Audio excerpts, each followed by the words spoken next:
and drawing on all of your knowledge for existing water rights analyses and any other relevant resources. And before we get off today, we want to identify some times for recurring meetings. And as I said, we'll adjourn by 11. Is there anything else that people who are joined today with either we're expecting to talk about, or if you want us to at least capture it and see if we have time for it? No? All right. Let's keep going real quickly. These are the participation guidelines that we have started with, and I propose we continue. Remember, we do have both the working group, who are people who were identified by the planning group. Members of the public are invited to observe, but we ask that the members of the working group have the time prioritized, and then from time to time we may limit a meeting or a part of a meeting to just the working group as necessary. Next. For any Zoom logistics, it is helpful for you to rename yourselves in Zoom, so your name begins with WG. And if anyone needs help with the renaming, that's helpful. That way that we can distinguish members of the public from work group members. If you use the raise hand function, that is very helpful for us in managing the meeting. And the way to do that is to use the reactions at the bottom. If I got that wrong, Jim, please let me know. If you keep your microphone muted, it helps us avoid any electronic feedback that may interfere with the meeting. And when you're commenting, if you are, it's helpful if you can sort of identify yourself and your affiliation. I will do what I can to ensure the working group members are able to participate. And we do make the information from these meetings available publicly. Okay, real quickly, a couple more logistics. If you use the chat for technical issues, then we can sort of look at it only with our technical lens on. But if there is a problem, please be sure to let us know in the chat if you're on, and we'll do what we can to address that. Next. All right, I'm going to turn it over to the co-chairs, Phil and David. I think, David, you're going to lead this report back from the planning group. Yep, meeting. I am willing to do that. And please, folks, if there are things that that if you attended the planning group meeting and there are things that I skip or underemphasized, I welcome, raise your hand and interrupt me. It's better to do that in the course of the discussion rather than waiting till the very end. And Phil, I didn't know, I assumed you weren't there at all, but you might have been actually there. Were you able to make it at all? You're muted. I was able to call in, David, and I really appreciated you taking point for the working group and briefing the planning group. Thank you. Okay, no worries. And then again, if there are things that I don't emphasize enough, please let me know. So the basic, you all saw the slides.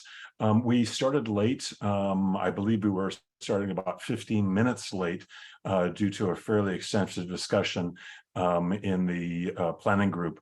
There was a lot of frustration regarding the process and the feeling of being excluded in the preparation of the sort of, I don't know what to call it other than the draft plan for a placeholder in PG&E's plan for the diversion.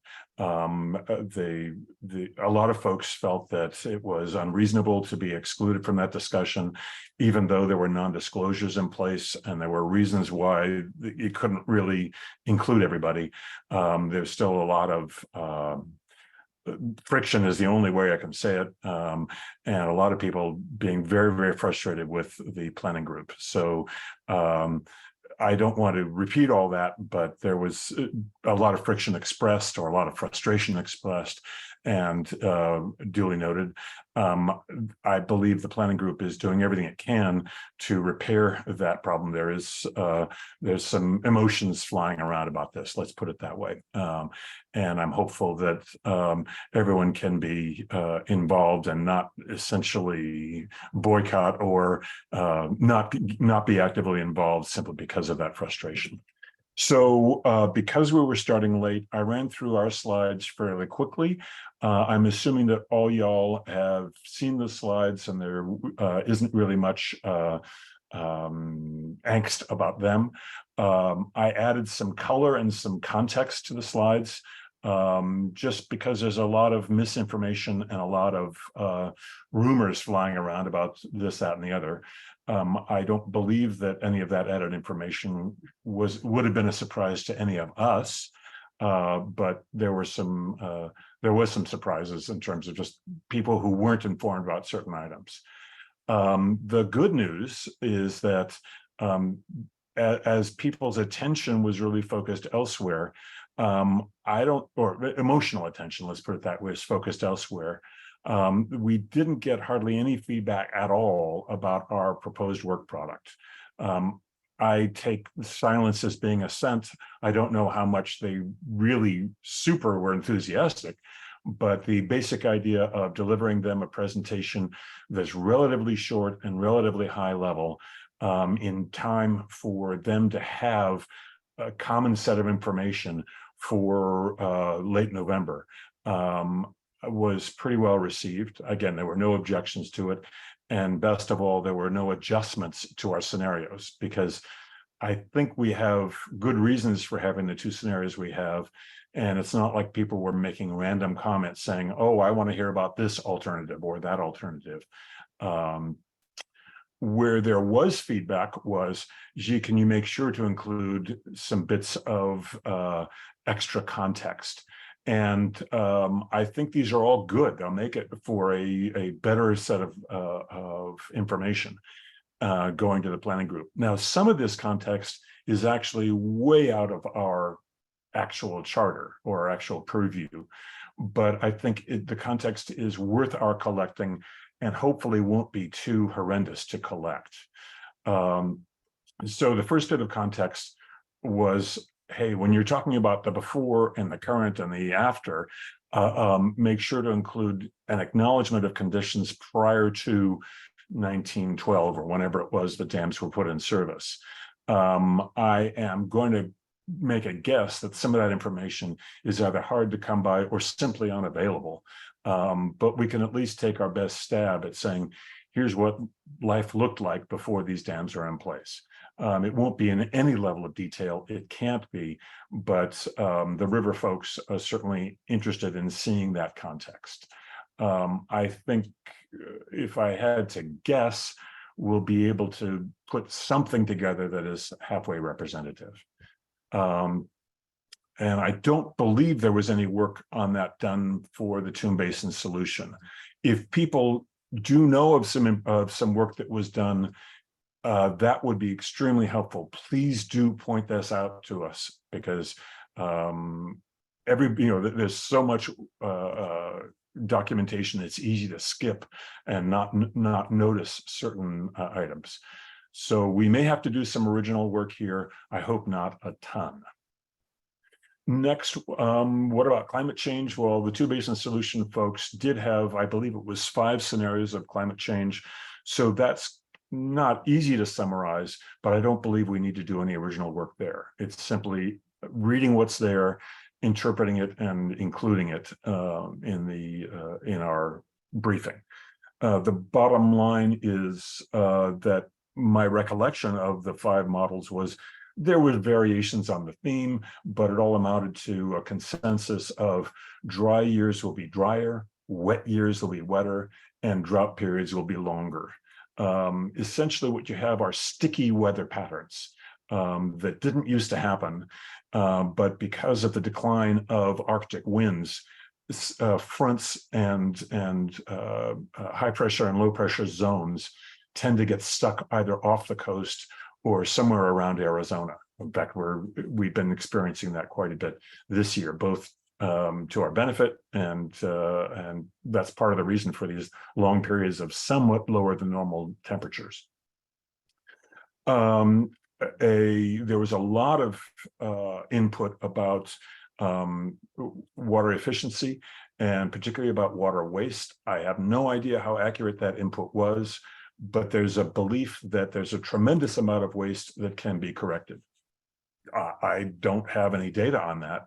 What I do know is what certain communities have done for water efficiency, and what the ag community asserts they have been doing. But I think this is something we do need to talk about. Again, even though this isn't part of our purview, it's not really a water rights issue per se. There's a lot of energy in the planning group about, gee, the water's over allocated, and that means that there's got to be way, way, way more efficiency. Yeah, sure, but where's it going to happen is going to be the interesting question. And then there was just a question of, to what degree will there be a evaluation of potential new water storage? The two big examples would be the potential for raising the Coyote Valley Dam and the potential for aquifer recharge. Both of those are great ideas, but it helps to have fully funded projects, and they are not. So we will need to talk about it because the planning group is interested, but I don't think there's going to be a lot of hope there unless someone comes up with a nice pot of money that isn't in the budget that I know about. So I think that's enough for me talking here. I think we should open the microphone for people to add things and for questions to come up about these 4 areas of input.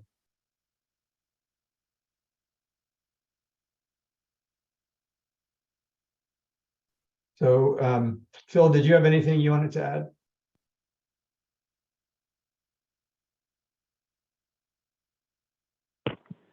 No, I don't think so, David. I appreciate that summary. I will also share, and I don't want to get ahead of anything, but I hung up the phone with the planning group, not getting a real strong sense of the planning group providing this working group with really clear direction about what they wanted. So I'm hopeful we can kind of talk about that, folks, in the next 45 minutes at some point. Yeah, I agree. The feedback was all actually about things that don't have a lot to do with water rights per se, from a legal perspective. I see Laurel's hand up and Jamie. So Laurel? Yeah, on this first point, an acknowledgement of conditions prior to the construction of the dams. I'm not sure what that means, but if you're interested in what the river was like prior to the Coyote Valley Dam, there's been a independent science review panel that put together a very good report that describes that in great detail. Now, I'm guessing this is some kind of idealism here, but if you would like to use science, that would be the report to use. Okay, so Laurel, you just volunteered yourself for a follow-up phone call from me, because I'm not aware of this report, and I don't think we should talk about it here, but I definitely want your input. So hold on a second. So David, you'll follow up with Laurel, given yourself. Yeah, I'll need to get her contact info. Yes, but absolutely. Okay. Thanks, Laurel. Jamie, and then Chris. Hey, yeah, Jamie Neary with Rushing Riverkeeper. So, well, I had one point, but then I also wanted to quickly respond to Laurel. I believe the point brought up by Nicole in regards to acknowledgement was just acknowledging the fact that that it is 2 basins. And I don't think it was so much going into all the details like you're suggesting with the report for below Coyote Dam. I think it was more acknowledging like the whole history of where we come from with this. But please correct me if I misunderstood that. And then my other point was, I think in regards to the no diversion scenario, I think some of the comments around the need to address climate change, a lot of that is very similar to how we were under curtailment, and when like the variances are in place and there's reduced flow. So I think in some years, as we continue with climate change, more drought extremes and all that, I think there will be situations where there is no diversion.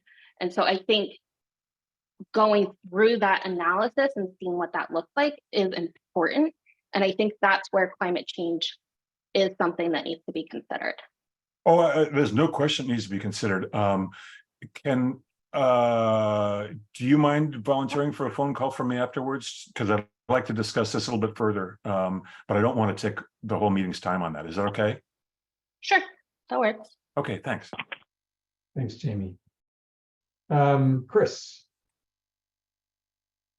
Yeah, hi. I'm sorry I missed the first meeting or two of this group.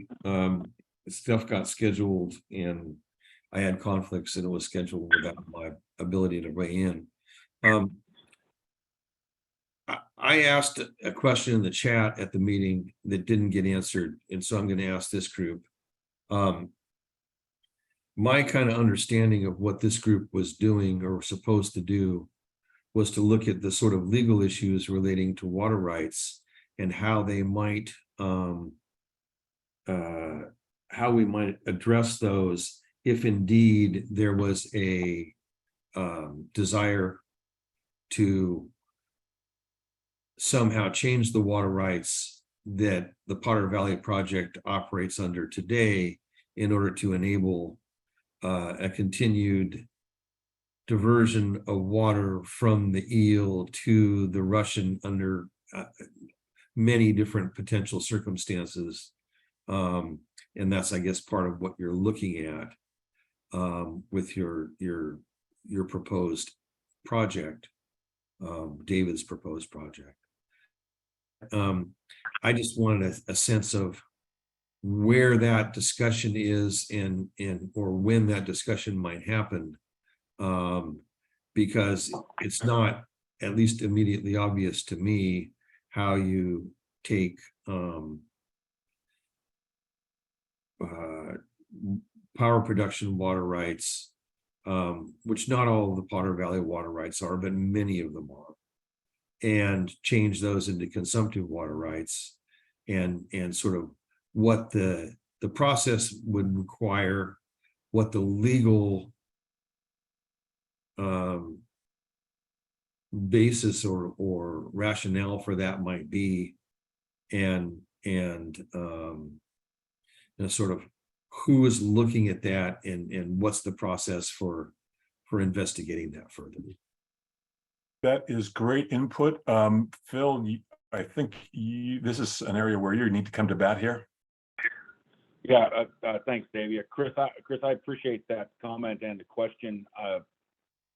My concern, or not even really concern, but observation from the beginning with the working group is just, in my opinion, it's very important that the working group be synced with direction from the planning group, and that we get some sense of direction from the planning group that both provides structure, but also gives us clear policy direction on where to expend whatever efforts whoever is going to participate, may expend them. Chris, my concern is, and I shared this just a few minutes ago, is we're not really getting that from the planning group. And so I agree with you that your suggestion could be one path, certainly be one path we take, but there could be others. And I, for what it's worth, as a co-chair, would caution against the working group inventing policy direction and inventing work when I'm not really sure where the principles are to begin with. Could I respond to that? Yes, sir. Sure, Chris. I'm not sure it's really on the radar of a lot of the people in the planning group who don't live the dream of dealing with water rights on a fairly frequent basis. I mean, it's one thing to state a policy, and that's fine. And I can see where the planning group would do that. But I think that it's important that, I mean, if we're looking at, for example, some kind of continued diversion of water from the Russian to the Eel under some set of circumstances, it's important to understand what the legal issues are regarding that, and some kind of, I don't know whether it's heads up or notice to the planning group that this issue has to be addressed, and may take a while to address, because it's, as I see it, not a simple issue, is important. I mean, it's one thing if folks decide, well, gee, it'd be really great if we could continue the diversion and construct the infrastructure and do all that stuff. But that has to be, you know, the sort of the opportunities or lack of opportunities has to be situated within the legal context of what's possible in water rights. And so I don't see it as a policy question. I see the question of how to change the water rights as a legal question that enables policy questions. So can I make a suggestion that this is, I think, a pretty critical issue, and I think we should, if we can, in some sort of written communication, go back to the planning group and say, do you want us to cover this? Because this is an area of, to get it right. First of all, there's no way we'd actually get it right, but to even come up with a close approximation of this looks feasible, this doesn't, could be a major bit of work. They may say, no, don't bother, or they may say, yeah, that's what we want. But we can't wait until the next planning group meeting. Does that seem a reasonable path forward for this specific issue? It does to me. This is Matt with, I'm just going to jump in. I think I'm next in the queue, but with Trout Unlimited, I was going to just raise my hand to underscore both these last 2 points. You know, I think Phil's point that we need some specific guidance from the planning group is really important. And I think as part of that guidance, you know, I agree with Chris that this is something we should definitely ask them. I'd also like to get some better understanding of what the overlap in the work is between this work group and then there's a resiliency group I think that's forming as well. And some of these issues seem to have a fair amount of overlap, but I'd like to have a good vision of kind of like, I think the work is related, but how those two things relate to each other. So, but to answer your question, David, I think, yeah, that sounds right to me. And then my understanding is that the other working groups aren't really meeting, and we can't wait around for them. Once they start meeting, then we can say, here's what we're doing, don't step on us. So can I make a suggestion, David and Phil? I wonder if a little bit further conversation with Chris would be helpful, to maybe frame up a question or two for the planning group, maybe based on what you proposed to the planning group and the implications, which I'm assuming is associated at least with scenario one, Chris, but I don't want to go too far down that road. I would like to, I think, a conversation to, and I know I'm volunteering your time, Phil and David, but a conversation with Chris could be helpful, and maybe getting clear on what you want to ask from the planning group. And without foreseeing that, it seems to me like a one-page problem statement might be a good approach. Well, if you're okay with committing to having that conversation, Chris, I'll leave it to at least the three of you to come up with the solution. I'm just mindful of time here. Glenn, your hand is up, so why don't we see what you've got? Go ahead. I think what we most need, frankly, and what I am most interested in is a factual analysis of what water rights exist. Not what we might do with them, not where some hypothetical change of purpose, but what exists now. That's what we need. I want to underscore that there is no consensus on whether that diversion should continue. There's certainly no consensus on what amount of diversion, if it does continue, that will be incorporated in any future water right. What we do need to do, though, is we need to have a basis in fact so that we know what those water rights are, have copies of those water rights, and we can we may all reach different conclusions, but at least we'll have a common basis in fact. So that's what I'm interested in, and I think that's the value of what I see going here in this project. So totally agree. You realize you just volunteered yourself to be part of that work group. I already am.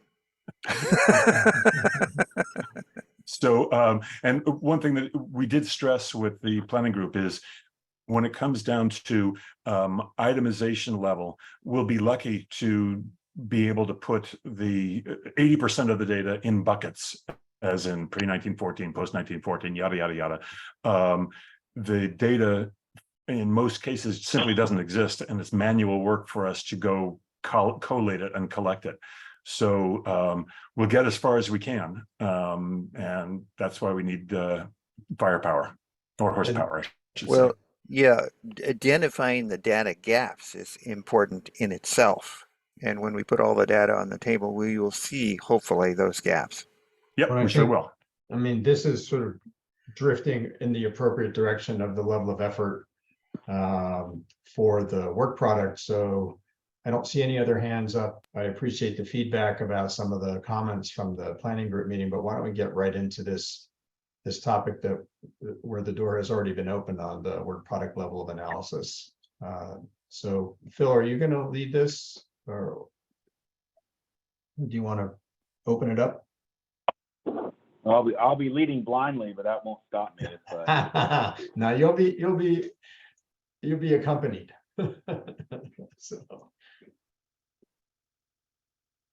So we've got the Yeah, you know, Go ahead.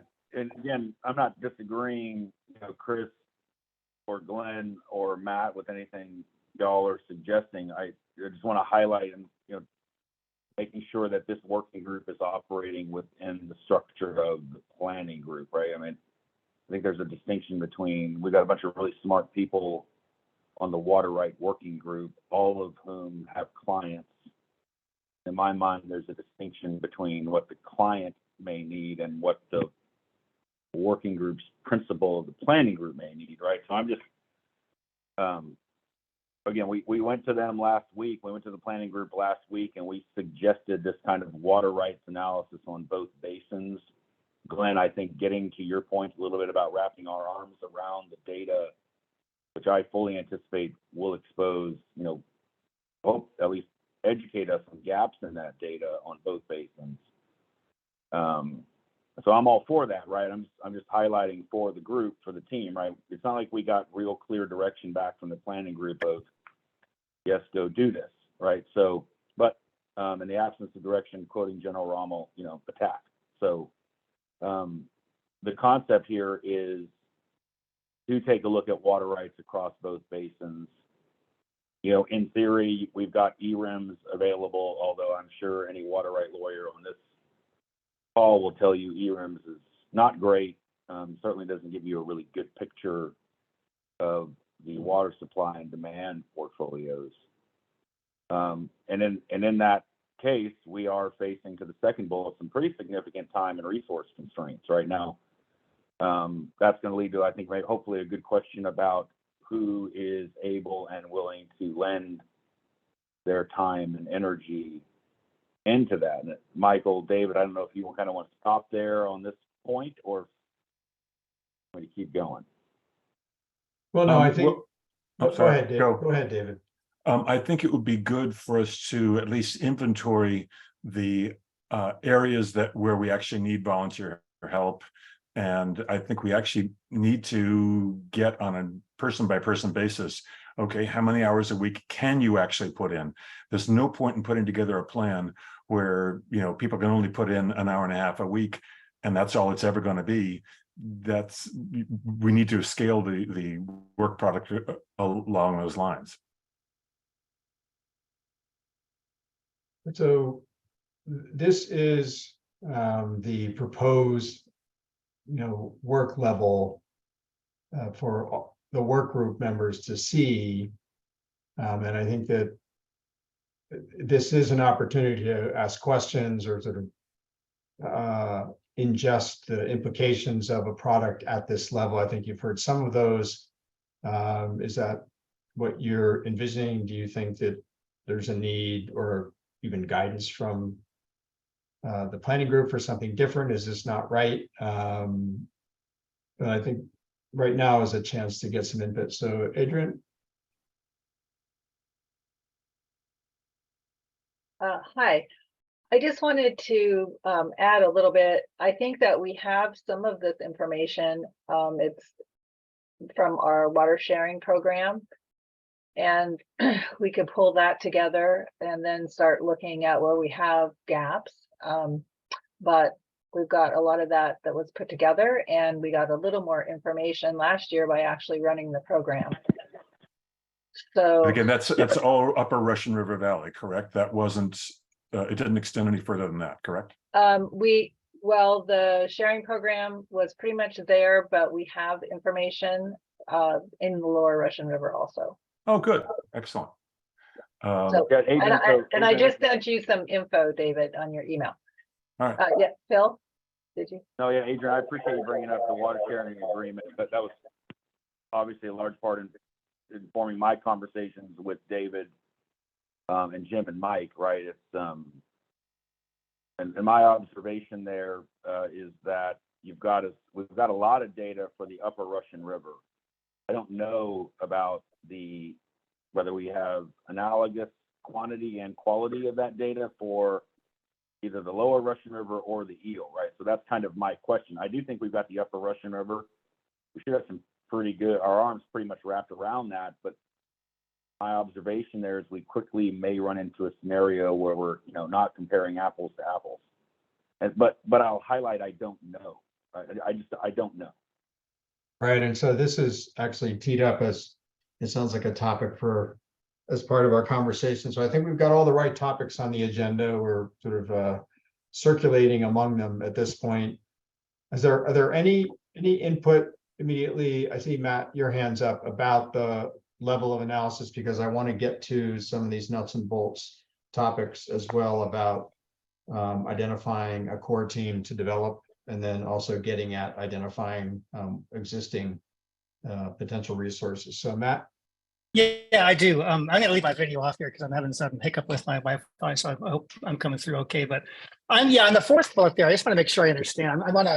I'm a big fan of taking things and making them really explicit. And at the risk of that, as I sometimes state the obvious, but the word water, the phrase water rights implications, I think one thing at least that we're talking about there is like, or are we talking about basically scenarios as far as like what water rights are going to be satisfied on a different level, different hydrological conditions, different water year types, like what the demand, who's going to be first, who's going to get cut off, that kind of thing. I mean, is that what we mean? Is that all we mean when we say water rights implications?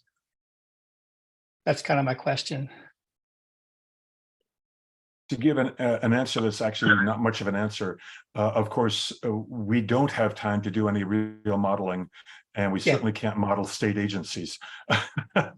So in terms of understanding their behavior of when they're going to put things in curtailment, we can't even guess at that. What we can do is talk about priorities of this. Seniority means the following, and if you're at the bottom of the seniority list, you better make a plan for a lot of years of being under curtailment. That's about the level that we can go to actually model. Here's where we think the hydrology will be, and here's where we think the state will put things under various thresholds. I don't think that's possible. If anybody has time for that, great, but I don't know that we have the expertise for running those models ourselves. Well, that sounds right to me. That sounds like more or less what I figured, but we're talking about who's first, who's not, and what a little bit about I think that we can do. Yeah. What I'd like to do to narrow the conversation just a little bit, just so we can get some efficiency. There are a few issues that come to mind as far as things that we probably need to explore. And what I'd like to do is get the consensus of, yeah, we need to explore that, or no, we don't, part one. And part two is, okay, if we need to explore that, who? So let's start with tribal rights, because clearly tribal rights are part of the mix. Is that something we need to actually understand in any detail, or do we simply say they exist and wave our hands?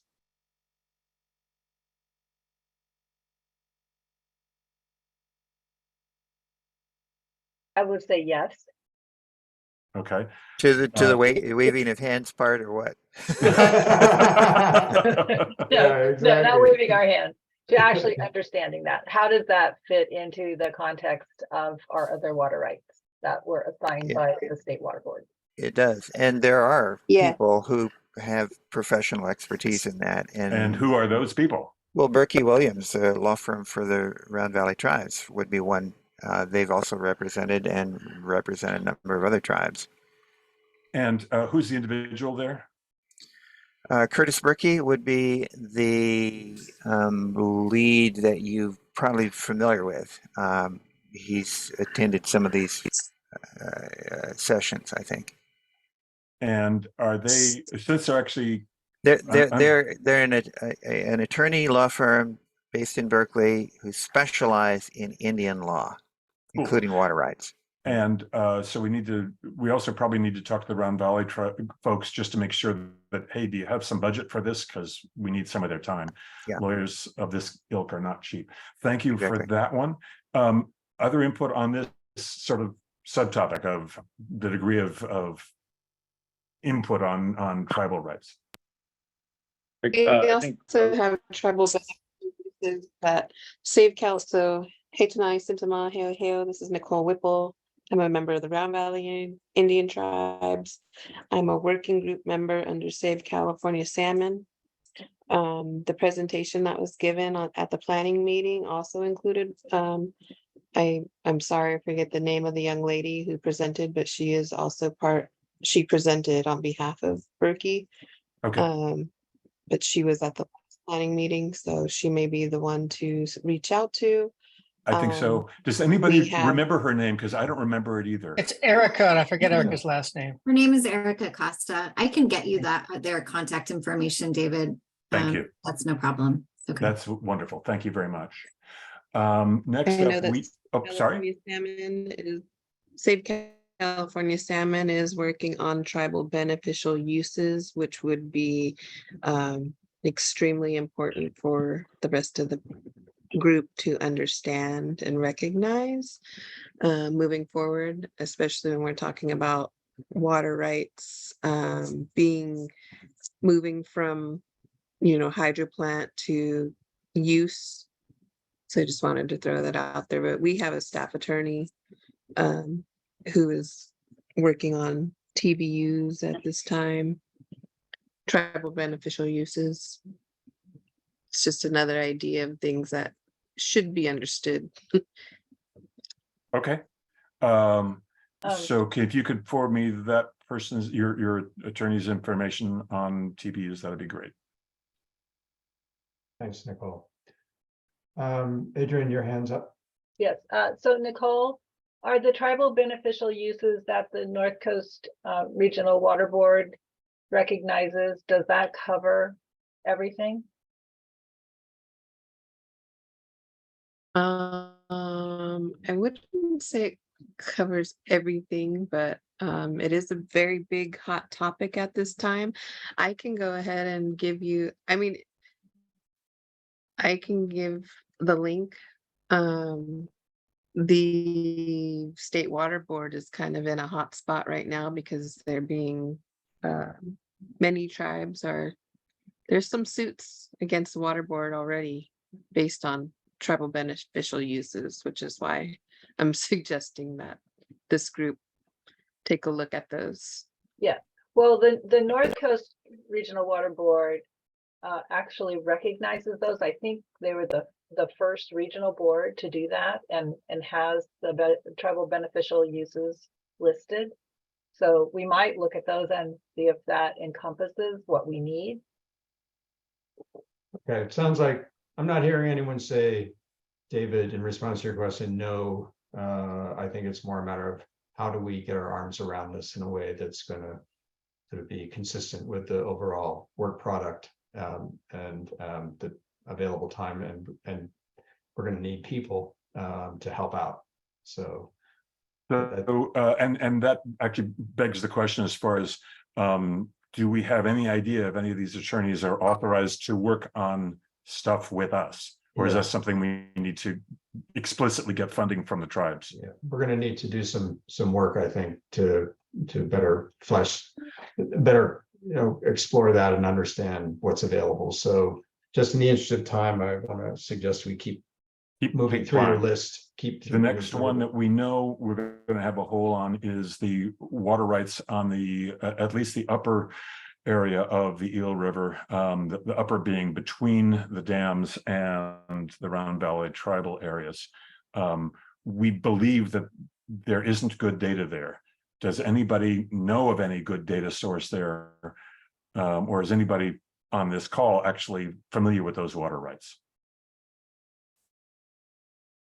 So David, this is Kristen Peer, representing Sonoma Water. I'll just say that Erica Costa and Curtis Berkey have done a little bit of preliminary analysis, to my knowledge, of those rights.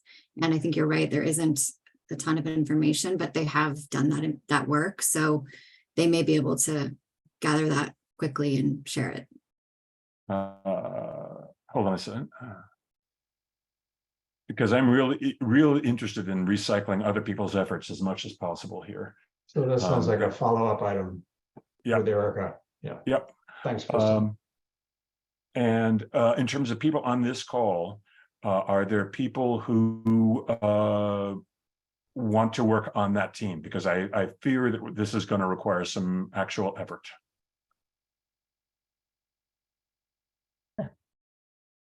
Well, They're all volunteer at once. This is Nicole.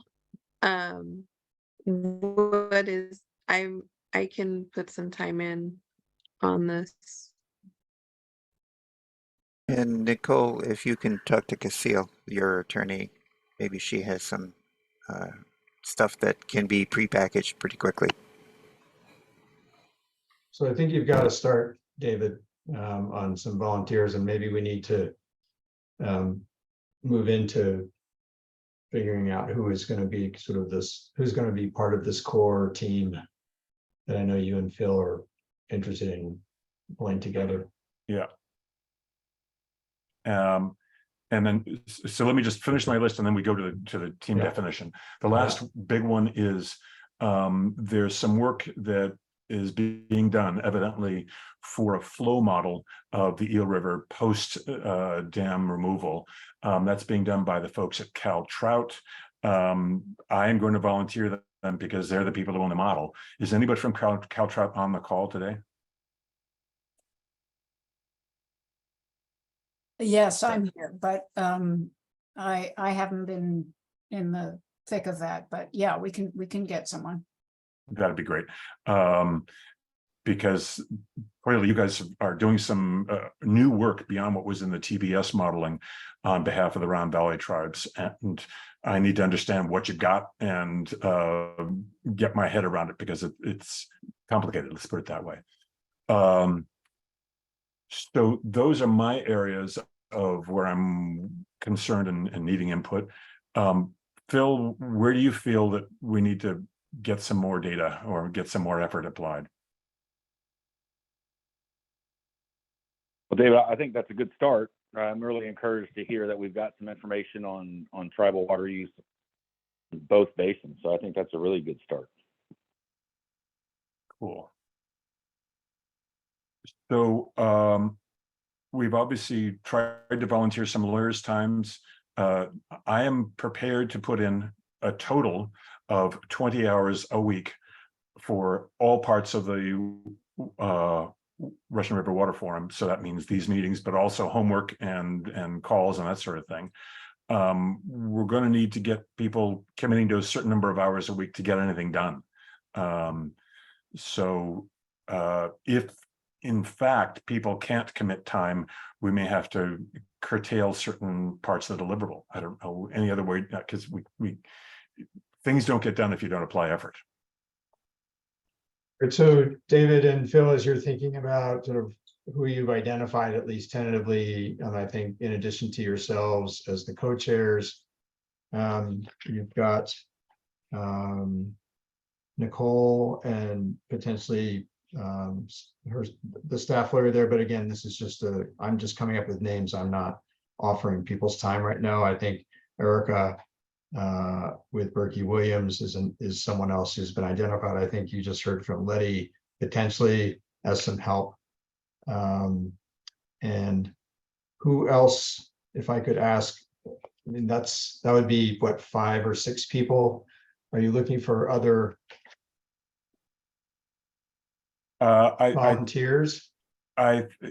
Particularly when it comes to assembling or finding and assembling the data about water rights that may be spread across many databases at many agencies. I think we're going to need some firepower there.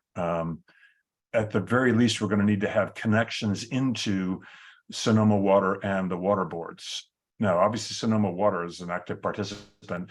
Do we know whose cage we can rattle at the water boards?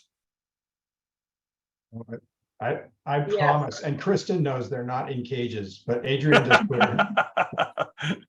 Adrian put her David. hand up. Yes, I will get you the contact people that we work with. Okay, and I see Okay. Chris, I see a couple of hands up. Chris, your hands up, and then Yeah. Brenda and Laurel. So this isn't directly on point in response to your last question, but it does seem like cataloging the PG&E's rights is important, and that's available in the pre-application document, I think, from back when PG&E was planning to relicense the Potter Valley project. And that might be a frame for asking the question about looking at what would have to change in those water rights. I mean, some kind of analysis of those water rights about what is and what is not available absent a either a change in the water right or a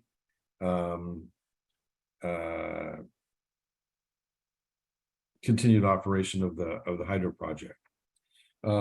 Also, another thought, I know that Sonoma County Water Agency had Steve Grinnell put together a big water balance model for the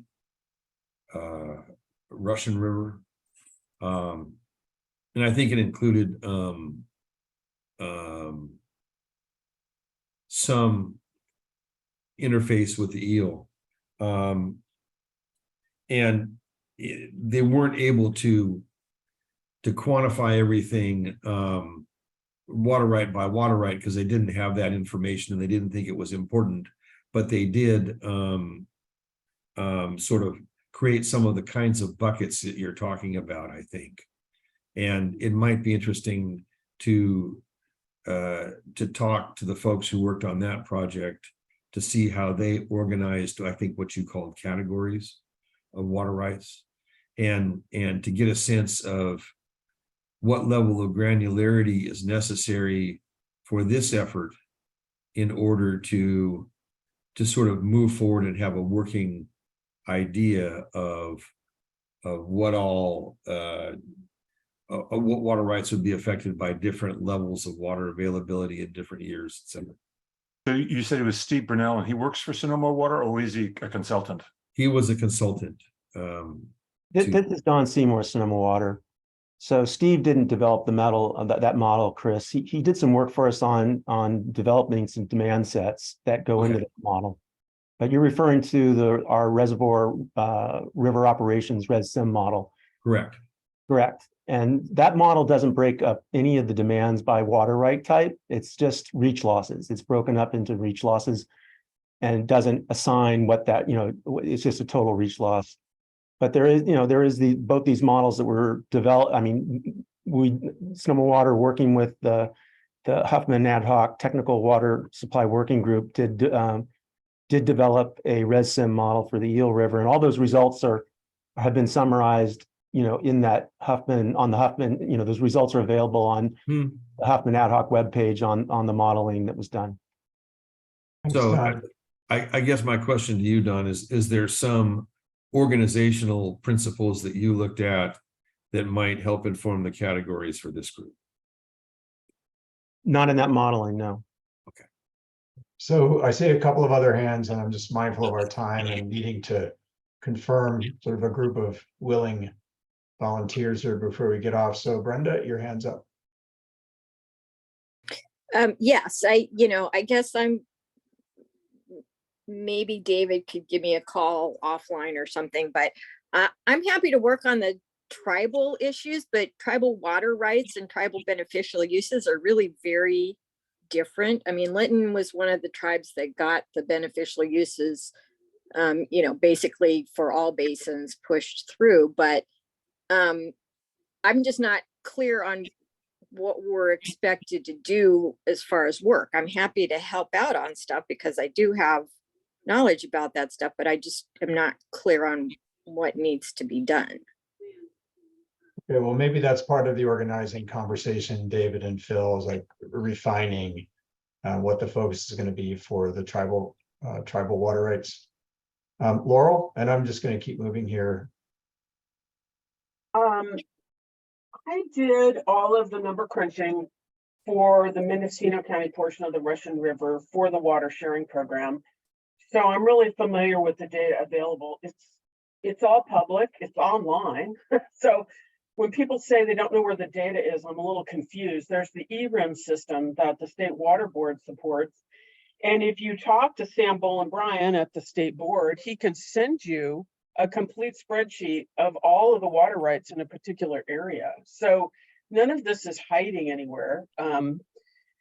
If you also want to get the reporting for the water rights, that's, you can ask for that. So it's all very available, not hiding. Phil, I'm sure you have some input on that in terms of the success you had in the past. No, yeah, well, I mean, Laurel's right. The information's available. And I think we got a good start. We're getting people to sign up. And I think as we get this core group working, some of the questions that are being implicated here will come out, and I think we'll address them and identify them. Sounds like someone will be communicating with Sam Boland-Bryan, perhaps at the board as well. So looking at the time here, we had identified. Well, Mike, I'm sorry, Phil, I'm going to interrupt, and I apologize. Yeah, please. Just because I know we are running out of time, but we've talked about kind of the tribal water rights piece, but we have not talked about like the fish and wildlife, right? The kind of ecological component to this. And do we need to have that conversation real quick?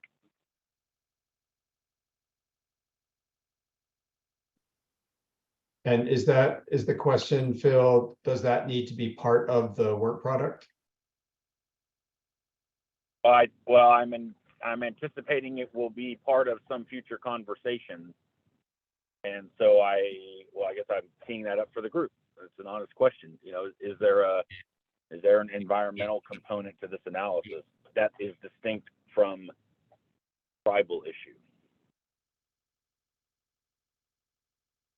Isn't there a fisheries, or are we also the fisheries working group? I forget which working group is which. We'll see a number of hands up as well. Yeah, there's a fisheries group also. Right. So I think that's let's try to limit our purview so we can get something done. And I don't know if they assume that that's part of their purview, but let's try to talk them into it. So David and Phil, maybe at least a conversation with whoever may be leading that fisheries working group to align and coordinate your areas. And I see two hands up. Not surprisingly, Glenn, your hand is up. So.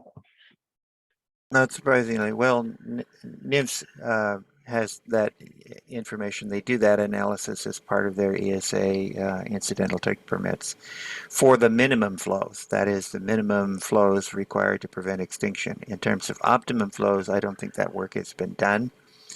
but I think there are some people working on pieces of that. We need to track that down. I think McBain Associates is working on some pieces of that. But that's a data gap right now. Thanks, Glenn. And Jamie's hand was up, but it's down. Kristen. Yeah, I just might being mindful of time. Yes. I just wanted to also raise my hand for whatever core work group is coalescing. I also remain a little unclear on what that is that's different than what we're doing now, but I'll raise my hand to be involved. I think really, Kristen, we just need a smaller group because we can't convene this group to actually do the work, if that's what you're getting at. So if you're willing to help with the smaller group to push this forward and to get a draft organized and the research organized, I think that group needs to convene as soon as possible. And what we had identified as criteria for this smaller group is willingness to work within a small team, availability and flexibility. We really, as you heard from David, he's volunteering 20 hours or offering 20 hours or budgeting 20 hours, depending on how you want to think about it. So we do need people to be available and flexible, because I suspect some of this will require adaptability to people's schedules.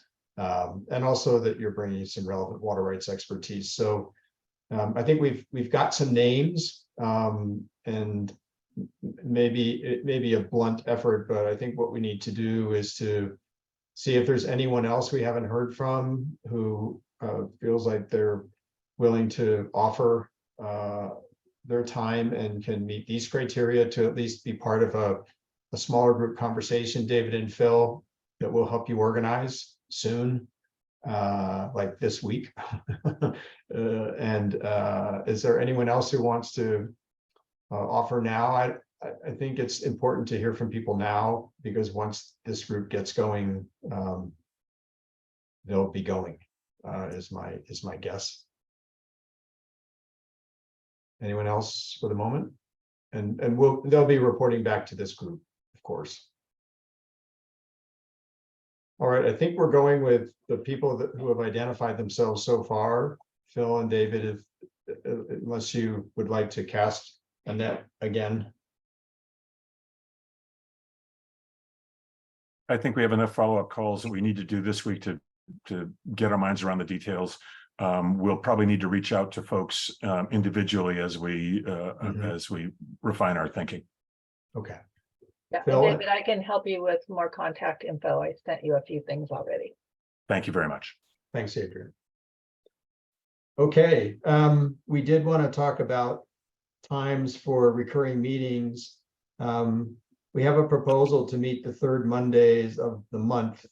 So that would be coming up September 18th and October 16th. That's only 2 meetings, and that's driven by the larger schedule for the submittal, I think. Jim, I've got that right, and David and Phil. So if those 2 dates work, then we would calendar them so everyone could do some planning around those dates, knowing that we're going to have this smaller group working to develop a draft product. I think would be our model. How do those dates sound? I know we can't play calendar here, but we wanted to put those out there. David and Phil, this is on the fly. Do you feel like an hour is enough to report back to, if we have only 2 meetings, to report back to this work group, or do you think we ought to grab more than an hour? I'm not a big fan of big meetings, so I think an hour is good. We're going to definitely need to have outreach to individuals. I'm assuming that email is the best way to do that, and obviously phone. But to the degree people want, are people going to be worried about a lack of transparency when you have these little subgroups, or is there enough trust here that just updating in the public meeting will be enough? I mean, on the 2 more times, the September 18th Right, exactly. and October That 16th. a monthly update is going to be enough, or are people going to want some sort of email outreach as well? Well, that's a great, let me just So I think that's a worthwhile suggestion, David. Actually, I'll turn it into a proposal to this group, is that you and Phil could every couple of weeks do a status update, so people know what's going on. I'm just proposing, and I see there's 2 hands up from Jamie and Matt. Jamie?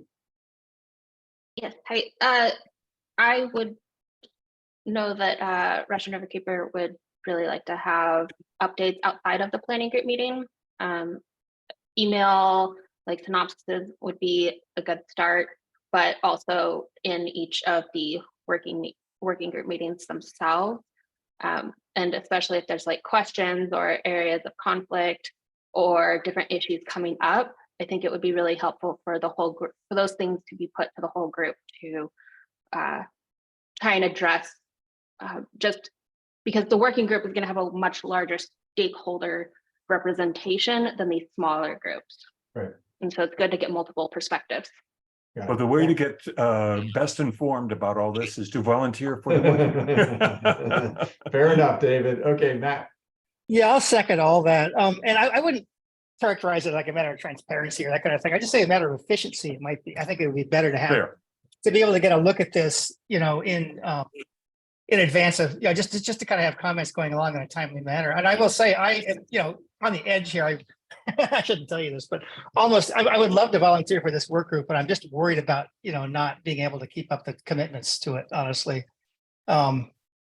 But being able to have a look at some work products or whatever in advance, I think, you know, I would certainly have time to go over stuff, and I think that'd be an efficient way to proceed. Adrian? Yeah, same with me. I can review things. I'm also not available at the 11 to 12 time because I have a standing project meeting. So anything before 11 works on that Monday. On those third Mondays, anything before 11. How about after 11? Like after 12, I mean. No, because I have another after 2 Okay. sometimes. Yeah. Before 11 or after 2 is your schedule on those Mondays. Right. Yeah, I have standing meetings 11 to 12 and 1 to 2 for projects. 2 big projects. All right, we'll work a little bit on, we'll talk with the co-chairs about the schedule here. And I'm mindful that we're over, I don't see any hands up, and I know we've been moving quickly, but I think David and Phil, we've got a lot of input for you to digest and organize, some outreach. You've got some volunteers. We need to work a little on the schedule, and we have interest in some kind of feedback loop that's not just on a monthly basis. And also some offers to do some reviewing along the way. So anything else? That's it for me. I appreciate everyone's time.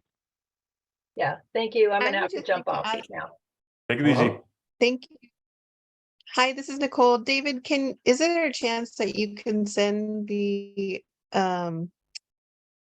slides from your presentation Oh, at the yeah, planning well- meeting? Yeah, we'll post those, Nicole. Yeah, I actually don't have them, so Thank you very we're gonna much. have to. Yeah, we'll Yeah. make them available. Thank you, everyone. Cheers.